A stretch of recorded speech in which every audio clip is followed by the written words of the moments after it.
சாத்தான்குளம் ஜெபராஜ் பெனிக்ஸ் அந்த கேஸ் வந்து சிபிஐக்கு மாத்தனப்போ இது தமிழ்நாட்டோட காவல்துறைக்கு அவமானம்னு சொன்னீங்க. இன்னைக்கு நீங்க உத்தரவிட்டதுக்கு பேர் என்னங்க சார்? இந்த வெற்று விளம்பர மாடல் திமுக சர்க்கார் இப்ப சாரிமா மாடல் சர்க்காரா மாறிடுச்சு. இதே மாதிரி போலீஸ் விசாரணையில 24 பேர் இறந்து போயிருக்காங்க. அந்த 24 பேரோட குடும்பத்துக்கும் நீங்க சாரி சொன்னீங்களா?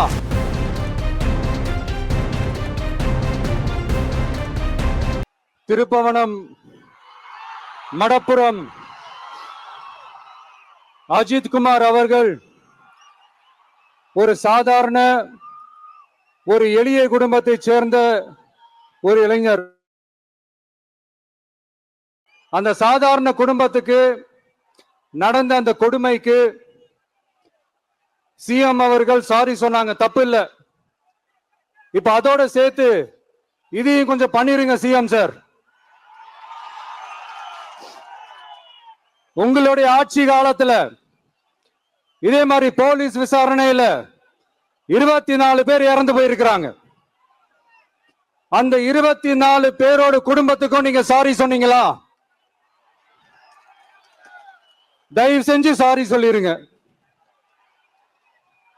அஜித் குமார் அவர்கள் குடும்பத்துக்கு நீங்க கொடுத்த நிவாரணம் மாதிரி இந்த 24 பேர் குடும்பத்துக்கும் நீங்க நிவாரணம் கொடுத்தீங்களா? தயவு செஞ்சு நிவாரணம் அந்த நிவாரணத்தையும் கொடுத்துருங்க. சாத்தான்குளம் ஜெபராஜ் பெனிக்ஸ் அந்த கேஸ் வந்து சிபிஐக்கு மாத்தனப்போ இது தமிழ்நாட்டோட காவல்துறைக்கு அவமானம்னு சொன்னீங்க. இன்னைக்கு நீங்க உத்தரவிட்டதுக்கு பேர் என்னங்க சார்? அதேதானே அன்னைக்கு நீங்க சொன்னதும் இன்னைக்கு நடக்கிறதும் அதே தானே? அதே சிபிஐ தானே? அதே சிபிஐ ஆர்எஸ்எஸ் பிஜேபியோட கைப்பாவையாத்தான் இருக்கு.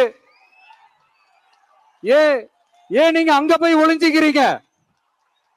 ஏன்னா தமிழக வெற்றி கழகம் டிவிகே சார்பா நீதிமன்றத்தோட நேரடி கண்காணிப்புல ஒரு சிறப்பு புலனாய்வு குழு விசாரணை அமைக்கணும்னு ரொம்ப ஸ்ட்ராங்கா கேட்டிருக்கோம். அதனால அந்த பயத்துல நீங்க ஒன்றியத்தோட ஆட்சிக்கு பின்னாடி நீங்க போய் ஒளிஞ்சுக்கிறதுக்கு காரணம். இன்னும் உங்களோட ஆட்சியில் இன்னும் எத்தனை அட்ராசிட்டிஸ், அண்ணா யூனிவர்சிட்டி கேஸ்ல இருந்து இன்னைக்கு அஜித் குமார் அவர்கள் கேஸ் வரைக்கும் எல்லாத்துக்கும் நீதிமன்றம் தலையிட்டு உங்க கவர்மெண்ட் கேள்வி கேட்டுக்கிட்டு இருக்கு. எல்லாத்துக்கும் நீதிமன்றம் தலையிட்டு கேள்வி கேட்கணும்னா அப்புறம் நீங்க எதுக்குங்க சார்?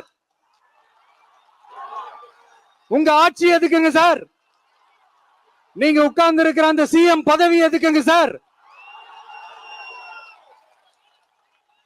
எப்படி கேள்வி கேட்டாலும் உங்ககிட்ட இருந்து எந்த பதிலும் வர போறதில்ல. ஏன்னா இருந்தாதானே வரும்.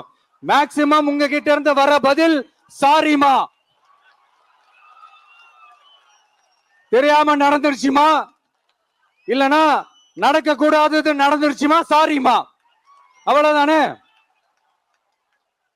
இந்த வெற்று விளம்பர மாடல் திமுக சர்க்கார் இப்ப சாரிமா மாடல் சர்க்காரா மாறிடுச்சு. இப்படி இருக்கிற இந்த இன்எபிலிட்டி கவர்மெண்ட் இந்த ஆட்சியை விட்டு போறதுக்குள்ள நீங்க செஞ்ச எல்லா தப்புக்கும் பரிகாரமா சட்டம் ஒழுங்க சரி செஞ்சே ஆகணும்.